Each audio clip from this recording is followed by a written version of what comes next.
Hey Virgo, thanks for tuning in for your December reading. So the sun has moved into your solar fourth house, the house of home, family, roots, our inner world, our inner life, and even our soul, right? The seat of our soul. So you might be feeling a little inclined to withdraw, to pull inward this month, and to kind of like tend to the home fires, to maybe even tend to your literal environment, like decluttering or redecorating or just kind of resetting and perhaps getting yourself ready. It's like it's a new season, right? Maybe you're doing a little bit of winter preparations. And the sun will be spotlighting that area regardless. So the more that you are willing to lean in and kind of like get on that wave, the better outcomes that you are going to have. Hi, I interrupt your regularly scheduled reading to let you know my tarot translation candles are now available on my website. Each one is created, blessed, packed, and shipped by me, and I would love to send them from my magical little hands to yours. So, if you'd like to grab one for you or a loved one, you can get them right here on my website. Thanks for being here, thanks for listening, and now back to your regularly scheduled reading. Okay? Okay. Now let's get into the story of your month. Spirit, we want to know your high and loving perspective. We want to know where you see Virgo, what you see showing up to meet them, where they've been, where they are now, and where they are headed based on those past and present decisions and circumstances. Spirit, what do you want to share with Virgo people about the month of December for their highest good? Virgo sun, Virgo moon, Virgo rising. That was fast. Okay. Spirit's like, I know exactly what I want to say. Okay. You got it, Spirit. You the boss.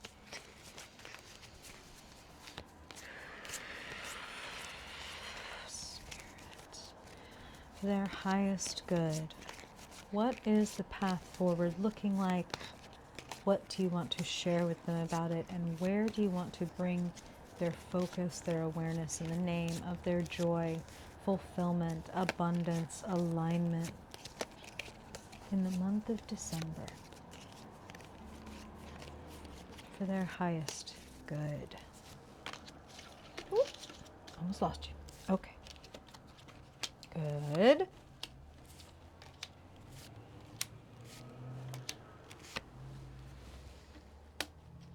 Okay. What I'm hearing first, Virgo, is you don't know what you don't know. Which might sound very silly and basic on its face, right? But let's look at the card kicking off this reading, where you're starting from or the recent past. Two of Swords. Frozen. Frozen. Damned if I do, damned if I don't. Should I stay or should I go?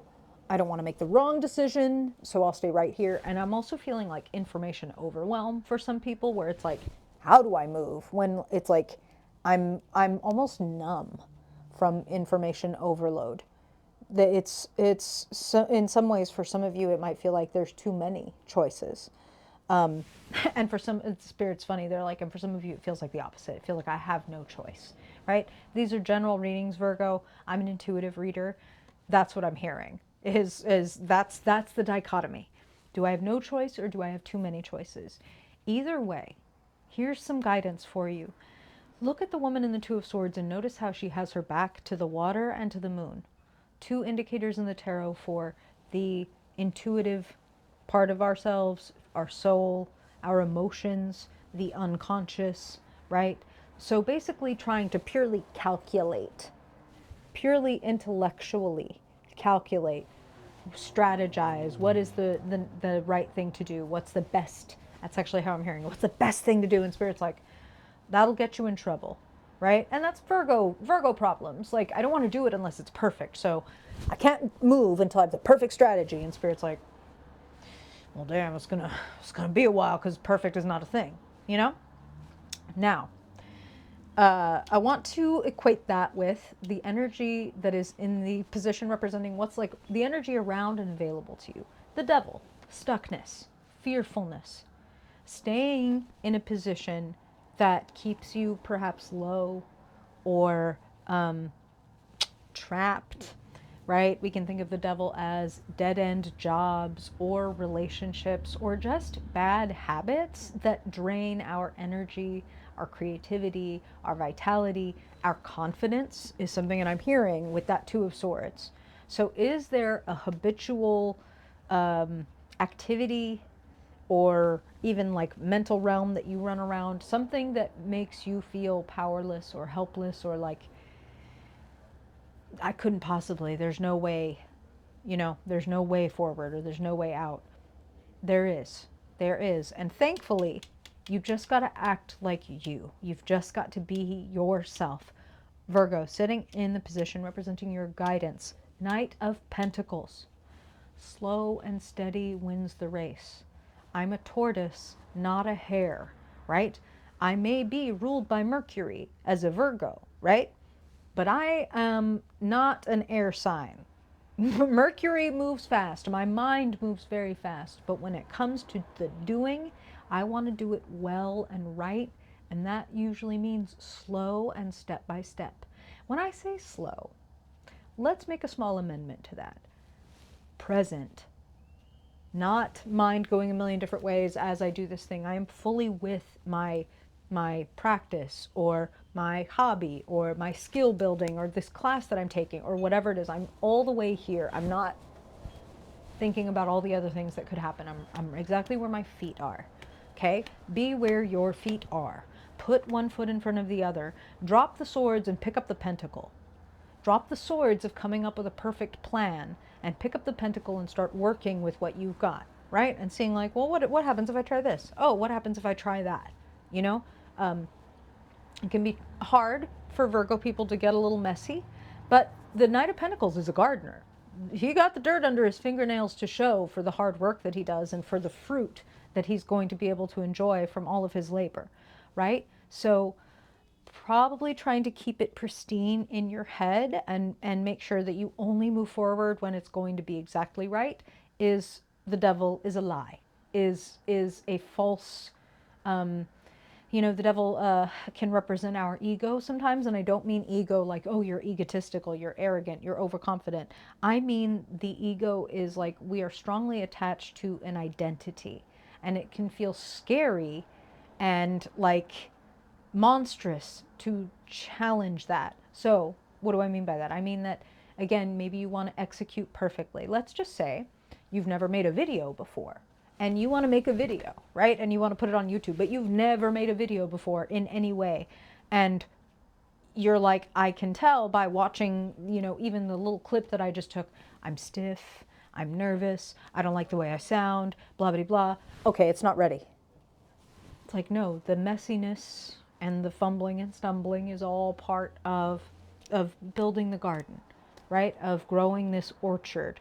Ultimately, I feel, Virgo, that a lot of you have a mission. I mean, that's a Virgo thing, right? Devotion to service. I came here to serve.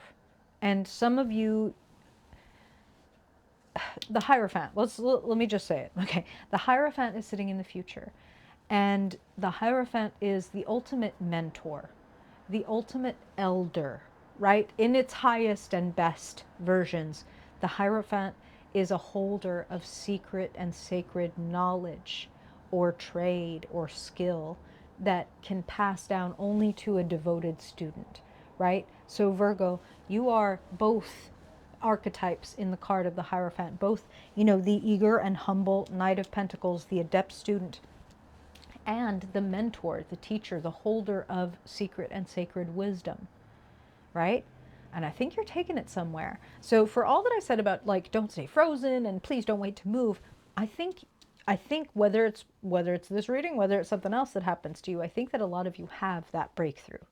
Because sitting in the present, Six of Swords, movement and mental movement, right? Clarity, the opposite of frozen. I'm in motion. Things are thawing. Things are clearing.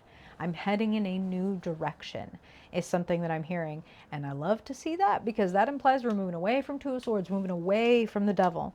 Now, savvy watchers may have already noticed the mirroring imagery between the Hierophant and the devil. Whose altar are you worshiping at? Are you worshiping at the altar of your fear with the devil?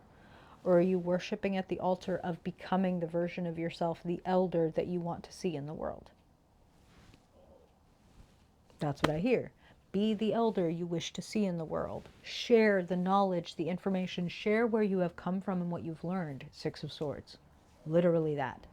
Six of Swords is, I've just been through something, a trial, right? I've been through heavy something and I learned a whole lot. All six of these swords represent all of the great knowledge and the difficulty that I had to go through to attain that knowledge. And now I want to lovingly, generously share that with other people.